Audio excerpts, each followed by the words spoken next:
BlueScope's Port Kembla Steelworks, we use a basic oxygen steelmaking process to turn liquid iron into steel. Every time that we make a batch of 300 tonnes of steel, we use about 50 to 70 tonnes of scrap steel. You can see this scrap in these big containers directly in front.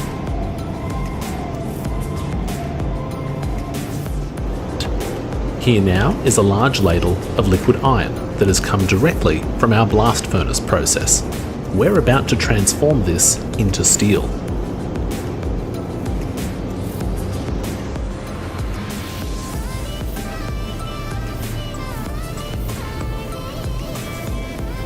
We're now going to watch the scrap steel and the liquid iron being poured into the oxygen steelmaking vessel.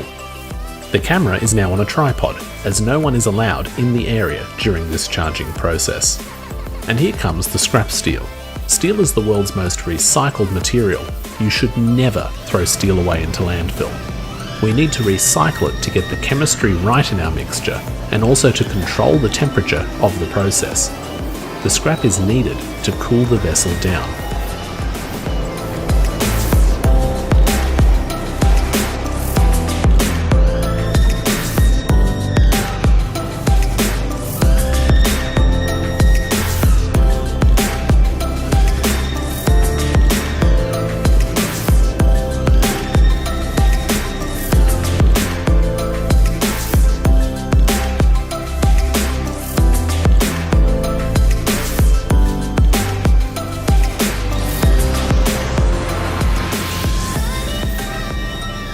The liquid iron is now poured in, which can be very, very spectacular.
A water-cooled oxygen lance is now placed inside the vessel and blows oxygen into the mixture at very high speed. This has the effect of reducing the amount of carbon in the mixture, leaving steel behind. The strength and toughness of steel are defined by iron, with just the right amount of carbon. In this case, it is a very small amount, around 0.05%. We can take a few moments to watch the reaction take place. It's what's called an exothermic reaction, which creates heat. We don't light a fire inside the vessel, but the longer the process goes, the hotter it gets, and it normally takes around 15 minutes of blowing oxygen to refine the chemistry.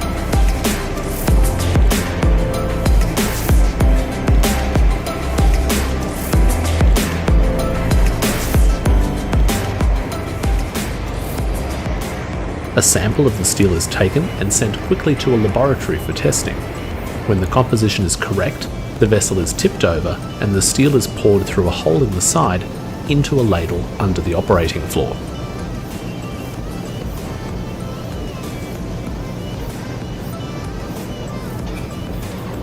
When that's finished, there's a useful byproduct called slag.